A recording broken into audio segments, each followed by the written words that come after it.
Okay, the function f of x equals the square root of x plus 3 is 1 to 1, so f has an inverse. Let g be its inverse.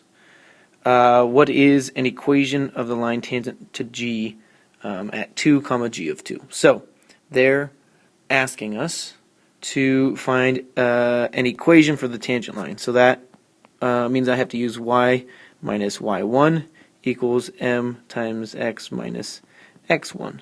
That's just the point slope formula for our line. It's point slope form. So what do we need? We need a y value, we need an x value for this tangent line, and we also need an m value.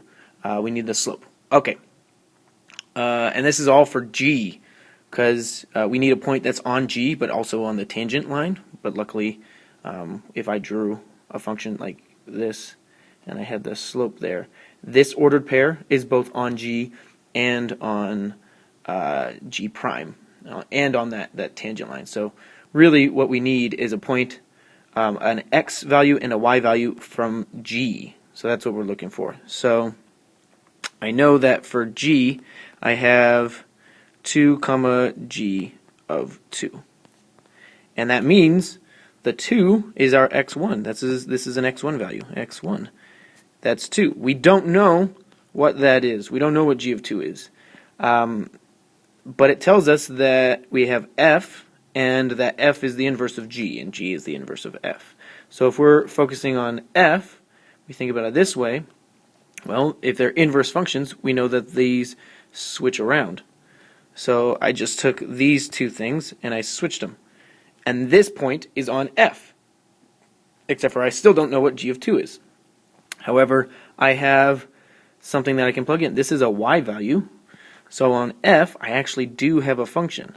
Normally, like a function definition, I have an equation that I can plug stuff into. Normally, I would want to plug it into g, but I don't have anything for g. So that's why I have to switch it around and use f.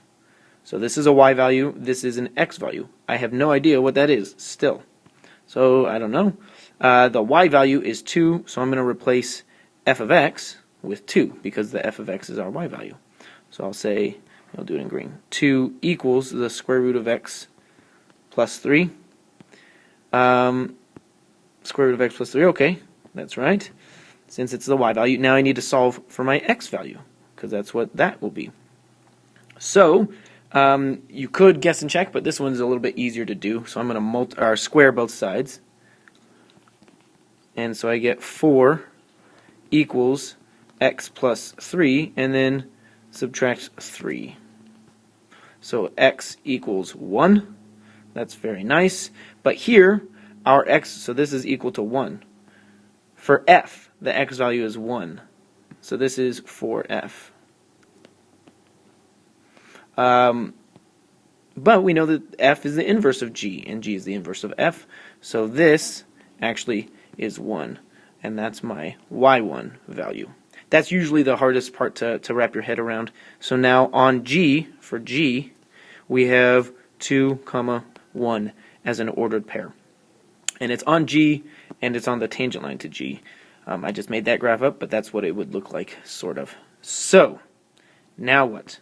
I have this, and I have that. Now I need the slope when x equals 2.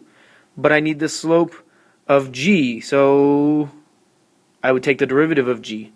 But I don't have, again, I don't have a definition. I don't have an equation for g, a function definition, so I have to use this little formula, the inverse of the derivative formula. So if I have an inverse, and I want to take the derivative of it, so f inverse prime of x, that would be 1 over the normal function, the normal function's derivative, composed with that inverse function at whatever x value.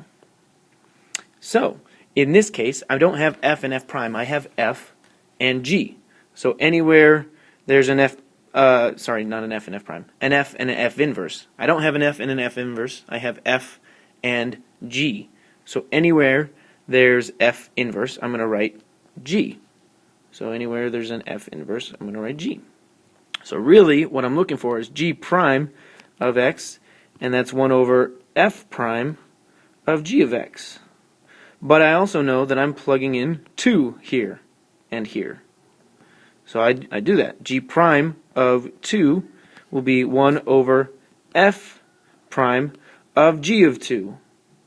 But g of 2, well, I guess I can write it. G of 2, we already know, is 1. So this is really g prime of 2 equals 1 over f prime of 1. What the heck, man? What about f prime? Oh, wait a minute. We have a function definition for f, so we can definitely get f prime. So let's see. Let me write this on a side. F of x equals the square root of x plus 3. And that means f prime of x equals 1 over 2 square root of x plus 3 times the derivative of the inside. That's just 1. Okay. But then I'm plugging in 1. So f prime of 1 equals 1 over 2 times 1 plus 3. That's 4. Square root of 4 is 2. That's 1/4, because 2 times 2. Okay. But that's in the bottom, so we put that in. G prime of 2 equals 1 over 4. Flip and multiply. G prime of 2 equals 1/4. Sorry, not 1/4. Equals 4. And that's also what our m value is. So now we can plug it all in. We have that being the x value, this being the y value, and the slope being 4. And let's see, slope is 4, so it's one of these two. And x was 2. So it's that one. There you go. Wow, that was a long explanation. Hopefully it made sense. Good day.